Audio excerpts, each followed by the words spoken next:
तो मुख्यमंत्री जी जो है वो बहुमत सिद्ध करें, ये साफ साफ देवेंद्र फडणवीस ने कहा कि हम गवर्नर को चिट्ठी देकर आए हैं। 39 विधायक अलग हो चुके हैं, महागाड़ी में वो नहीं है, वो एनसीपी कांग्रेस के साथ नहीं रहना चाहते, महागाड़ी में नहीं रहना चाहते, लिहाजा अब अल्पमत में है उद्धव सरकार। और उन्होंने सीधे सीधे ये कहा कि हमने चिट्ठी के जरिए ये साफ उस चिट्ठी में लिखा है कि गवर्नर विधानसभा का सत्र बुलाएं, फ्लोर टेस्ट हो, शक्ति परीक्षण हो और बहुमत साबित करें उद्धव ठाकरे। तो आपने देखा किस तरह से लगभग 40 मिनट के करीब गवर्नर भगत सिंह कोश्यारी के साथ मुलाकात की। देवेंद्र फडणवीस कुछ सीनियर विधायकों के साथ अपने गए थे, बीजेपी के नेताओं के साथ मिलने के लिए गवर्नर से। और जब वो बाहर आए, मीडिया से मिले, मीडिया के सामने आए, तो उन्होंने कहा कि हमने गवर्नर को चिट्ठी लिखी है, प्रत्यक्ष रूप से हमने मुलाकात की है गवर्नर से। उसके अलावा 8 इंडिपेंडेंट एमएलए, उनकी ईमेल के जरिए चिट्ठी गई है भगत सिंह कोश्यारी गवर्नर के पास और सीधे सीधे उन्होंने मांग की है कि फ्लोर टेस्ट करवाएं, ये गवर्नर से कहा है। तो 30 जून सुबह 11 बजे विधानसभा बुलाएंगे गवर्नर और उसमें शक्ति परीक्षण हो सकता है। ये जो खबर आ रही है अभी, जैसे कि देवेंद्र फडणवीस को आप देख रहे हैं, ये मीडिया से मुखातिब हुए बाहर आके गवर्नर हाउस से उन्होंने साफ साफ कहा कि हमने मांग की है कि शक्ति परीक्षण हो, क्योंकि उद्धव सरकार अल्पमत में है और 39 विधायक शिंदे ग्रुप के इस वक्त गुवाहाटी में हैं। और जैसा कि हम आपको बता रहे हैं कि ये तो प्रत्यक्ष रूप से मिले गवर्नर से जाके, उन्होंने ये चिट्ठी सौंपी गवर्नर भगत सिंह कोश्यारी को। उसके अलावा उन्होंने ये भी बताया कि 8 इंडिपेंडेंट एमएलएस, उन्होंने ईमेल के जरिए यही मांग की है कि चूंकि उद्धव सरकार अल्पमत में है, बहुमत उनके पास नहीं है, लिहाजा फ्लोर टेस्ट करवाया जाए, शक्ति परीक्षण हो। तो 30 जून सुबह 11 बजे का वक्त तय है और अब लगभग ये तय है कि विधानसभा बुलाई जाएगी, सत्र बुलाया जाएगा और फिर फ्लोर टेस्ट होगा। और ऐसे में अब कहीं ना कहीं ये कहा जा सकता है कि उद्धव ठाकरे की विदाई की घड़ी अब एक तरह से आ गई है, यानी उनके पास बहुमत नहीं है। अब हो सकता है वो इस्तीफा दे दें और हो सकता है फ्लोर टेस्ट के लिए वो जाएं और फिर देखना होगा, क्योंकि अब जो कॉन्फिडेंस इस वक्त देवेंद्र फडणवीस की बॉडी लैंग्वेज में नजर आ रहा है और इसकी स्क्रिप्ट एक तरह से समझ आनी शुरू हो गई थी जब वो आज दिल्ली गए थे। और अब वो चिट्ठी जो है राजभवन से आएगी, जिसका कि अभी इंतजार है, यानी विधानसभा बुला सकते हैं 30 जून सुबह 11 बजे गवर्नर और इसमें फ्लोर टेस्ट की मांग की जाएगी, यानी फ्लोर टेस्ट हो, शक्ति परीक्षण हो, क्योंकि अल्पमत में है उद्धव सरकार, उसको बहुमत साबित करना होगा, लिहाजा उसके लिए शक्ति परीक्षण होगा, फ्लोर टेस्ट होगा। तो ये चिट्ठी कभी भी गवर्नर हाउस से बाहर आ सकती है जिसमें फ्लोर टेस्ट की मांग की गई है देवेंद्र फडणवीस की तरफ से। और ये स्क्रिप्ट आज उसी तरीके से हम लगातार आपको बता रहे हैं कि जब आज दिल्ली पहुंचे थे देवेंद्र फडणवीस, महेश जेठमलानी उनके साथ थे, तो उस वक्त ये लगभग तय लग रहा था कि कुछ बड़ा होगा। रात होते होते वो बड़ा होता नजर आ रहा है। देवेंद्र फडणवीस अभी गवर्नर से मिलकर आए हैं, भगत सिंह कोश्यारी से मिलकर आए हैं। उन्होंने बाहर आके कहा कि हम मिले, खुद प्रत्यक्ष रूप से मिले हैं गवर्नर से और हमने ये मांग की है, चिट्ठी सौंपी है गवर्नर को, जिसमें हमने कहा है कि अल्पमत में है उद्धव सरकार, क्योंकि 39 जो एमएलएज हैं जो इस वक्त गुवाहाटी में हैं, वो अब महाआघाड़ी का हिस्सा बने नहीं रहना चाहते, वो एनसीपी और कांग्रेस से अलग होना चाहते हैं और इसके लिए अब बहुमत साबित करें उद्धव ठाकरे। तो यह हम आपको दिखाने की कोशिश कर रहे हैं कि बीजेपी के पास 106 विधायक हैं, जबकि शिंदे गुट 39 विधायकों के साथ बीवीए 3, जेएसपी 2, एमएनएस 1, निर्दलीय 7 और अन्य 3 है, यानी कुल मिलाकर 162 का ये नंबर बनता है। 19 बहुमत के जो मैजिक नंबर है उससे ज्यादा हैं। तो फडणवीस जो है वो मुख्यमंत्री बनेंगे और लगभग 25 से 26 मंत्री बीजेपी के बन सकते हैं और 16 से 17 मंत्री जो हैं वो, जैसे कि हम आपको लगातार जानकारी दे रहे हैं, वो शिंदे गुट के बन सकते हैं। हालांकि इंडिपेंडेंट्स को भी अपने अपने कोटे से ये बर्थ देने होंगे। 162 का नंबर है जो कि बहुमत का जो मैजिक नंबर है उससे 19 ज्यादा है। तो क्लियरली ये रास्ता साफ होता नजर आ रहा है देवेंद्र फडणवीस के लिए। और इस बार ये जो पूरी स्क्रिप्ट लिखी गई है, जो पूरा फॉर्मूला तैयार किया गया, बहुत सोच समझ कर किया गया है, क्योंकि इससे पहले 2 बार गड़बड़ हुई थी देवेंद्र फडणवीस से। तो अब वो भूल ना हो, यानी कोई भी उस तरह की कमी ना रहे, तो फुल प्रूफ इंतजाम किया गया है। तो अब आपको बता दें 30 जून जो है वो डेट है जब विधानसभा का सत्र बुला सकते हैं गवर्नर और वो चिट्ठी किसी भी पल गवर्नर हाउस से बाहर आ सकती है। तो ये बड़ी खबर इस वक्त की, 30 जून सुबह 11 बजे, ये अहम दिन है और इस दिन फ्लोर टेस्ट करना होगा। और जैसा कि हम आपको लगातार बता रहे हैं, देवेंद्र फडणवीस ने मांग की है, उन्होंने कहा कि अल्पमत में उद्धव सरकार, क्योंकि 39 विधायक अलग हो गए हैं, वो ये कह रहे हैं कि हम एमएनएस और कांग्रेस यानी महाआघाड़ी का हिस्सा नहीं बने रहना चाहते। तो उनका सीधे सीधे उनके साथ मिलकर यह सरकार बनेगी। तो यह पूरा हम आपको ग्राफिक्स के जरिए दिखाने की कोशिश कर रहे हैं। 162, 106 जिसमें बीजेपी शिंदे गुट के 39, बीवीए के 3, जेएसपी के 2, एमएनएस के 1, इंडिपेंडेंट 7 हैं और अन्य 3 हैं। इसको मिलाकर यह नंबर बनता है 162। और दो सहयोगी हमारे साथ जुड़ रहे हैं, पवन नारा और राजेश हमारे साथ हैं। पवन, बड़ी खबर देवेंद्र फडणवीस ने दी है, 30 जून सुबह 11 बजे, बहुत इंपॉर्टेंट डेट और वक्त अब यह नजर आ रहा है साफ साफ। जी बिल्कुल, ये आज की मुलाकात पिछले एक हफ्ते में महाराष्ट्र में जारी राजनीतिक अस्थिरता को समाप्त की ओर ले जाने वाली मुलाकात इसे कह सकते हैं। ये शुरुआत से ही आशंका जताई जा रही थी कि अविश्वास की बात कौन करेगा, शिवसेना का बागी गुट करेगा, निर्दलीय करेंगे या फिर देवेंद्र फडणवीस या बीजेपी करेगी।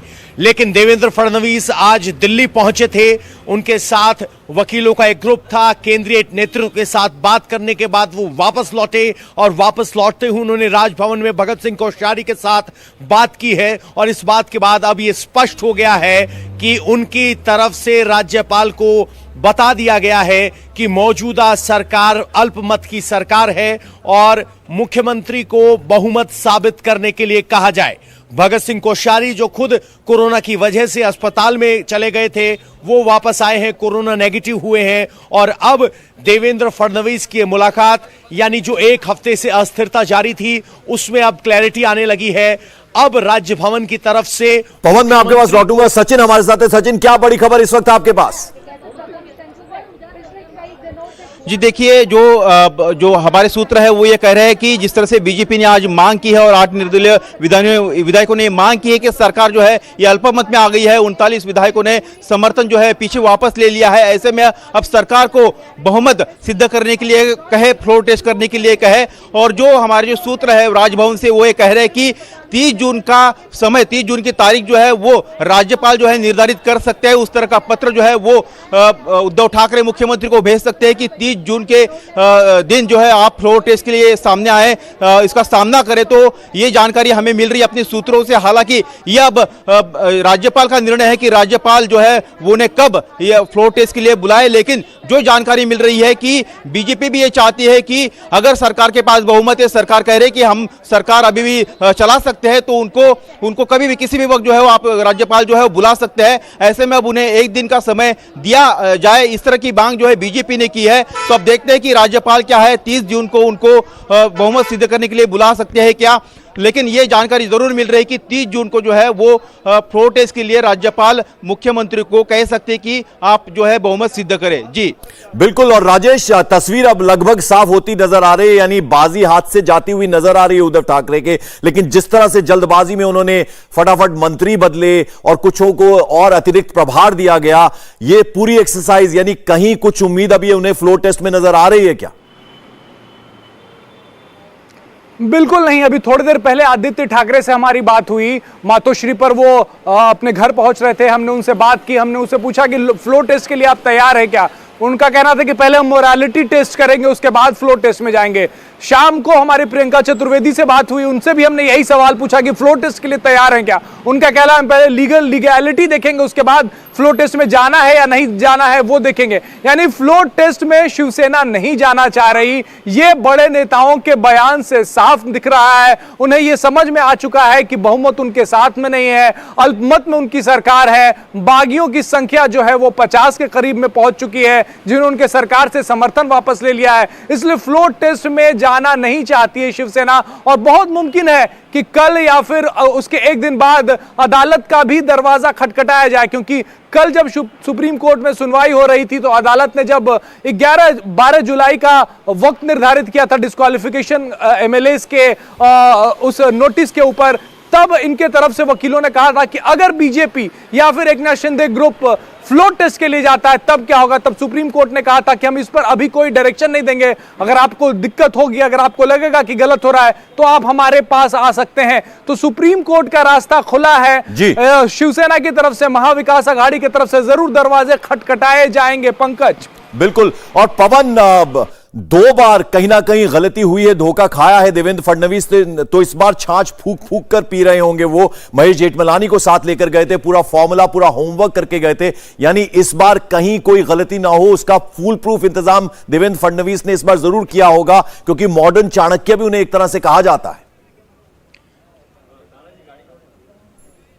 जी बिल्कुल, जैसा कि आपने कहा कि पिछली बार गलती हुई थी, उस गलती को नहीं दोहराना चाहेंगे, इसीलिए आपने देखा होगा कि बीजेपी लगातार दावा करती रही कि इस पूरे राजनीतिक घटनाक्रम में उनकी भूमिका तब शुरू होगी जब सरकार अल्पमत में आएगी। आज जब देवेंद्र फडणवीस रहे दिल्ली गए तो उनके साथ वकीलों की एक पूरी टीम थी और दिल्ली में जो बैठक हुई उसमें सभी कानूनी पहलुओं पर चर्चा करने के बाद यह फाइनल कदम उठाया गया है। जब बीजेपी आश्वस्त हो गई कि अब शिवसेना के विधायकों का साथ उद्धव के साथ नहीं है और यह सरकार अल्पमत की सरकार है, तब उन्होंने राज्यपाल का दरवाजा खटखटाया है। यह अस्थिरता 1 हफ्ते से ज्यादा से है। विधायक सूरत के रास्ते गुवाहाटी पहुंचे और गुवाहाटी में पहुंचे भी उन्हें कई दिन हो गए। अब जाकर बीजेपी की तरफ से स्टेप उठाया गया है, यानी जब तक वो पूर्ण तौर पर आश्वस्त नहीं हो गए कि सभी ठीक है, ना सिर्फ राजनीतिक और सांख्यिक बल उनके पक्ष में है बल्कि कानूनी पहलुओं को भी खंगाला गया, जिसके बाद आज राज्यपाल का दरवाजा खटखटाया गया है और संभवतः आज देर रात या कल सुबह राज्यपाल मुख्यमंत्री को बहुमत साबित करने के लिए खत लिख सकते हैं। यानी अब यह पट्टापेक्ष की तरफ जा रहा है, यह पूरा राजनीतिक घटनाक्रम खत्म होने की तरफ जा रहा है। लेकिन जैसा कि मेरे सहयोगी राजेश बता रहे थे, अभी भी मुख्यमंत्री और शिवसेना का जो गुट मुख्यमंत्री के साथ है उनके पास सुप्रीम कोर्ट का दरवाजा खटखटाने की ऑप्शन है, क्योंकि इस तरह की आशंका उन्होंने पहले ही जताई थी कि अगर हम अपने एमएलएज को डिस्क्वालीफाई नहीं कर सकते, उस पर अगर 12 तारीख की रोक है, ऐसे में अगर बीच में अविश्वास प्रस्ताव होता है तो अदालत ने कहा था कि दरवाजे खुले हैं, जिसका जिक्र राकेश ने किया। यानी कल राज्यपाल का अगर कोई कम्युनिकेशन मुख्यमंत्री तक जाता है तो एक फौज सुप्रीम कोर्ट भी दौड़ती हुई नजर आ सकती है इस राज्यपाल के फैसले के खिलाफ। राजेश, जरा आपसे हम समझना चाहेंगे, 20 तारीख से जो उथल पुथल शुरू हुई, 30 तारीख जो हम लगातार कह रहे हैं कि 11 बजे 30 तारीख को फ्लोर टेस्ट के लिए विधानसभा का सत्र बुलवा सकते हैं गवर्नर, तो ये क्या जो पूरी स्क्रिप्ट है इन 10 दिनों में ही लिखी गई या बहुत पहले से इसकी तैयारियां चल रही थी? क्योंकि शिंदे गुट जो है सूरत गया, वहां से गुवाहाटी पहुंचा और देवेंद्र फडणवीस लगभग 3 बार मुंबई से बाहर निकले। बिल्कुल, 2 हिस्सों में मैं इसे समझाना चाहूंगा। शिंदे ग्रुप का बगावत करना, इसकी स्क्रिप्ट पहले से लिखी जा रही थी, तो यह पहला हिस्सा है और यह आज से नहीं, तकरीबन 1-1.5 साल से इसकी स्क्रिप्ट लिखी जा रही थी। एकनाथ शिंदे सरकार में खुश नहीं थे, पार्टी में खुश नहीं थे, सरकार में जो उनका मंत्रालय था उसमें लगातार व्यवधान जो है वो आदित्य ठाकरे और युवा सेना के लोग पैदा कर रहे थे, फैसले लेने में उन्हें दिक्कत हो रही थी। वहीं पार्टी में जो उनका कद 3-4 साल पहले हुआ करता था उसमें भी काफी कमी आई थी, क्योंकि जो आसपास के लोग हैं, जो मातोश्री के आसपास रहते हैं, यानी कि उद्धव ठाकरे के आसपास 4-5 लोग जो रहते हैं वो किसी को भी आगे जाने नहीं देते और ये कोविड काल में बहुत ज्यादा ये स्थिति जो है वो बद से बदतर हुई। एकनाथ शिंदे भी मुख्यमंत्री से मिलने में नाकाम रहते थे, उनको उस कोटरी के जरिए जाना पड़ता था। राजेश, उसका दूसरा हिस्सा मैं आपसे बाद में जानूंगा, जरा ब्रेक लेना मेरी मजबूरी है, मुझे एक ब्रेक लेना है। पवन नारा, राजेश और सचिन चौधरी हमारे साथ लगातार बने हुए हैं, तो इस वक्त की बड़ी खबर हम आपको बता रहे हैं। इंडिया टीवी हर वक्त हर जगह डाउनलोड करने के लिए सर्च करें India TV news Google play store या ऐप स्टोर पर।